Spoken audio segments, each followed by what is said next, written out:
Comment apprendre efficacement? Les mémoires.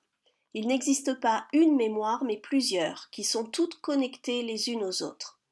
Nous allons aller au plus simple ici et évoquer 3 familles de mémoires qui concernent de très près les apprentissages. Nous ne parlerons pas de la mémoire autobiographique qui concerne les souvenirs et ne demande donc pas d'effort particulier. La mémoire de travail, la mémoire sémantique et la mémoire procédurale, ce sont les 3 familles de mémoire les plus sollicitées pour l'apprentissage.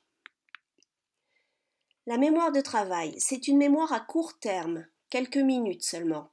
Elle stocke une information uniquement le temps nécessaire à son traitement. Par exemple, un serveur dans un bar prend une commande. Il va retenir ce que chacun a commandé à table et dès qu'il aura servi les clients, il oubliera cette information. Un ami vous donne son numéro de téléphone. Vous retenez les chiffres le temps de les noter. Quand vous faites un exercice, vous retenez les éléments de la consigne le temps de réaliser la tâche demandée. Cette mémoire de travail dépend de ce que l'on appelle l'empamnésique.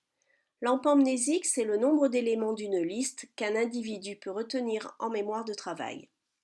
Cet empamnésique varie d'un individu à l'autre. Il est compris entre 5 et 9 éléments selon les individus. En moyenne, il est donc de 7 éléments. On ne peut pas l'augmenter, même avec de l'entraînement. Mais on peut utiliser des stratégies pour tromper notre cerveau. Grouper les éléments. Chaque groupe compte alors comme un élément de la liste. Regardez les exemples. Avec la plaque d'immatriculation, on passe de 7 éléments à retenir à 3. Avec un numéro de téléphone, on passe de 10 chiffres à 5 seulement, 5 nombres, on va dire. D'où l'intérêt de trier et grouper les éléments pour mieux apprendre. Le vocabulaire par thème, par exemple. La mémoire sémantique, c'est une mémoire à moyen terme, en jours, semaines, mois, etc. C'est le moyen par lequel nous stockons nos connaissances sur le monde. C'est ce que nous apprenons à l'école. La mémoire procédurale, c'est une mémoire à très long terme, à vie même. C'est la mémoire des automatismes comme faire du vélo, conduire une voiture, écrire ou lire. Quand vous pédalez, vous ne faites pas du tout attention à ce que vous faites, alors que quand vous avez appris à faire du vélo, il vous a fallu faire des efforts, vous concentrer et recommencer souvent. Donc comment apprendre efficacement? Nous allons voir des méthodes qui marchent. Il n'y a pas de bonne ou de mauvaise mémoire, mais de bonne ou de mauvaise stratégie de mémorisation. Les méthodes proposées ici sont basées sur les neurosciences cognitives. En fait, ceci veut dire qu'elles sont inspirées d'expérimentations scientifiques sérieuses menées par des chercheurs qui travaillent sur le fonctionnement du cerveau quand il apprend. L'un de ces chercheurs, c'est Stanislas Dehaene. Pour lui, un apprentissage de qualité repose sur 4 piliers. S'il en manque un, l'édifice vacille, donc l'apprentissage n'est pas efficace. L'attention arrive en premier, parce que sans attention, rien n'est possible. L'engagement actif, c'est la curiosité, l'envie d'apprendre, la motivation et l'action par opposition à la passivité. Sans effort, il n'y a pas d'apprentissage. Il est indispensable de s'investir dans son travail pour apprendre. Le retour sur l'erreur. Se tromper, c'est bien. Quand on se trompe, c'est qu'on a fait une prédiction. Quand cette prédiction est fausse, c'est que vous la corrigez, vous apprenez.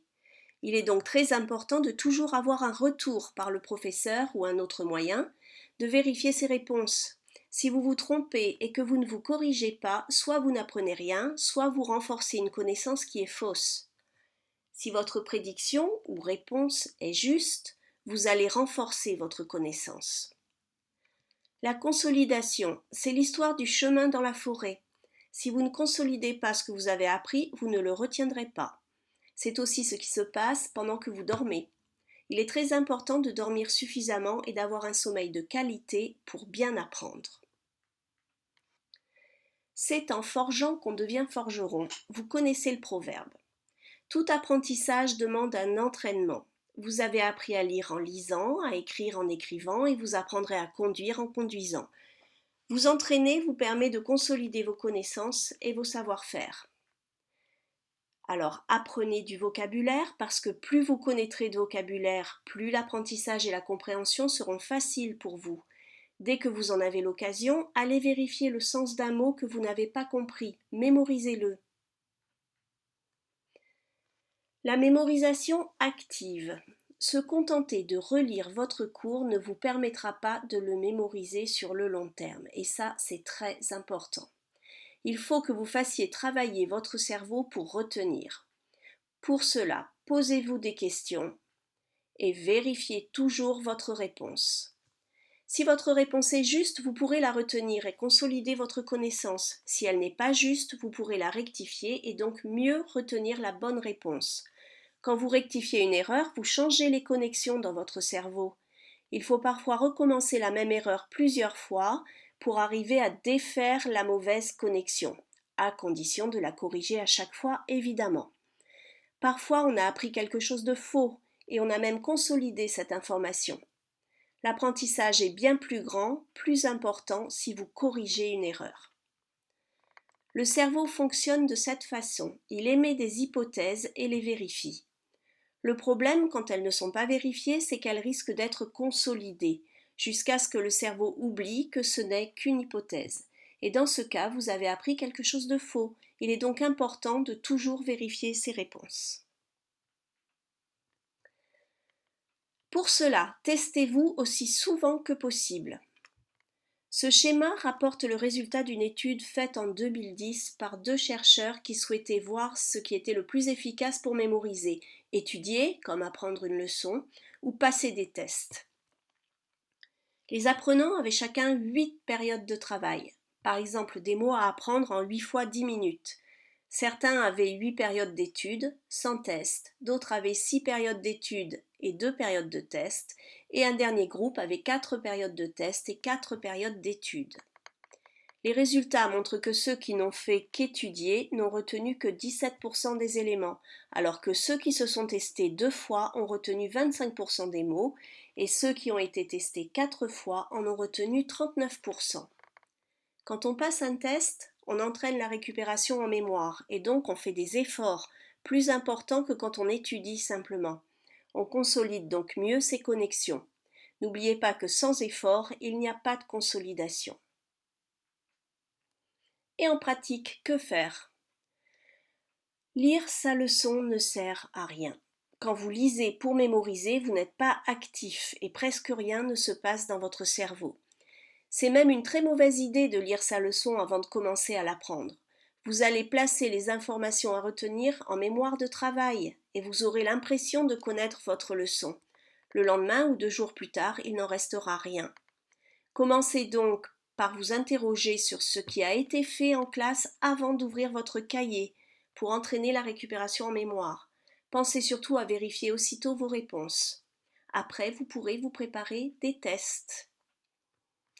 Donc par exemple, préparez une série de questions, puis cahier fermé, plus tard, cherchez à y répondre. N'arrêtez pas votre session de travail sans avoir vérifié vos réponses. Travaillez à plusieurs et interrogez-vous entre vous.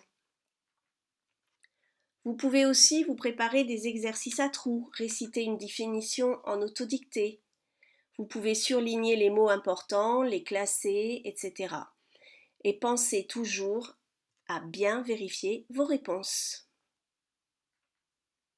L'oralisation est intéressante. Dire à voix haute ce qu'il faut retenir aide à le mémoriser. Les acteurs apprennent leur texte en le disant. Participez donc activement à l'oral en classe, cela vous aidera. Les indices de rappel. Pour vous aider à retrouver la solution, pensez aux indices de rappel que vous supprimerez progressivement au fur et à mesure que vous avancerez dans vos apprentissages. Par exemple, notez la première et la dernière lettre des mots que vous souhaitez retenir. Représentez les mots ou idées à retenir par des dessins. Inventez vos propres moyens mnémotechniques. Le simple fait de créer ces indices vous rend actif et vous aidera à mémoriser. Créez vos propres cartes, les flashcards, en numérique avec des logiciels comme PowerPoint ou manuellement en les dessinant. L'important n'est pas que vos dessins soient jolis, mais que vous reconnaissiez immédiatement ce que vous avez voulu représenter. Si en plus ils sont beaux, c'est encore mieux bien sûr, mais évitez d'y passer trop de temps. Les flashcards peuvent se faire sans dessin également. Vous pouvez y mettre une définition d'un côté et le mot correspondant de l'autre. Enfin, plus vous construisez vos outils, mieux vous retenez. Donc pensez à reprendre vos cours pour les mettre sous forme de carte mentale, sketchnote, schéma, tableau. Ce sont des outils qui vous obligent à réfléchir pour organiser vos idées ou vos cours, à faire des liens entre les connaissances ou avec ce que vous savez déjà. Ils vous permettent donc de comprendre ou de mettre en évidence ce que vous n'avez pas compris. Si vous réalisez que vous n'avez pas compris, ne restez pas dans le flou, cherchez activement à comprendre et vérifiez ce que vous pensez avoir compris auprès de votre professeur ou d'un camarade, ou demandez des explications, si ce n'est toujours pas compris. Il est très important de varier vos méthodes de mémorisation, que l'on appelle les modes de rappel. Par exemple, un texte à trous, puis les flashcards, puis l'autodictée, etc. La mémorisation expansée. Comment gérer la mémorisation dans le temps? D'abord, une première chose, il sera préférable de faire 5 séances de 10 minutes plutôt qu'une séance de 50 minutes. Essayez de garder cela à l'esprit. Il vaut mieux faire plus souvent, moins longtemps. Expanser, ici, signifie étaler dans le temps. Vous savez qu'il faut répéter pour mémoriser, pour consolider les connexions. Mais à quel rythme? Pour commencer, il faut répéter ce que vous voulez retenir, que ce soit des connaissances ou des méthodes, très souvent dans un temps rapproché. C'est l'apprentissage massé, c'est le contraire d'expanser. Attention, répéter, c'est dans le sens où vous allez travailler plusieurs fois la même leçon, mais en variant les méthodes, comme nous venons de le voir.